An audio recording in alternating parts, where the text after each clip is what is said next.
Apple patent granted for embedded Face ID expected in iPhone 16 Pro. Embedded meaning shrunken? Because that's what it looks like to me. I think it's within the display. I'm surprised you didn't lead with this story right here.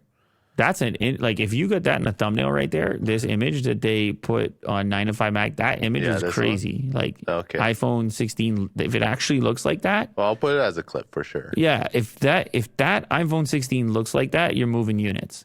And assuming that they're able to actually fit the Face ID components necessary under display. I think it's going to be a combination, right?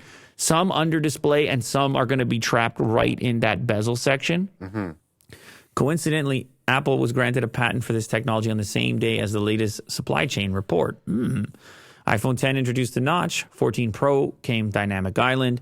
iPhone 16 Pro expected to offer the next logical step, embedded Face ID components beneath the display. I know they wanted to do it for a while, but it's difficult with all the variety of sensors and emitters that are part of their Face ID system. It's not as simple as just a front-facing camera on Apple's side. There are some face unlock systems that work that way, and they're extremely fast, but they're less secure. Sure. Apple didn't want to give up the security level they had achieved with Face ID, so we still have a dynamic island.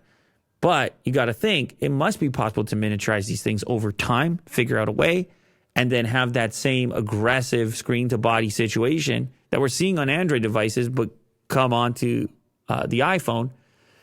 That could be really cool. And it gives you more screen real estate, less distraction. Yeah, a full display on the front. Reports by Ming-Chi Kuo and others stated that the feature would be limited to the iPhone 16 Pro models, consistent with Apple's increasing policy of widening the gap between the base and Pro models, and in particular doing so with display tech in the iPhone 14's lineup. For example, the base models stuck with the notch while the Pro models got the dynamic island. Yeah, well, I actually feel like that separation now is decent, but the price separation isn't big enough, which is why people were like, well, I'll just get the Pro anyway. But maybe that's part of their strategy. Give dedicated features to the Pro models, but then price it where you're just like, damn, I'll just get that. Not enough of a gap.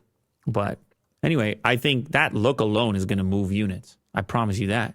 You want to move some units, Will? That's the dream phone. Just pure display. And completely symmetrical. Yeah. Chin, forehead, sides. Completely symmetrical, minimalist slab. No distractions, no components, just kind of blobbed in there. Lovely.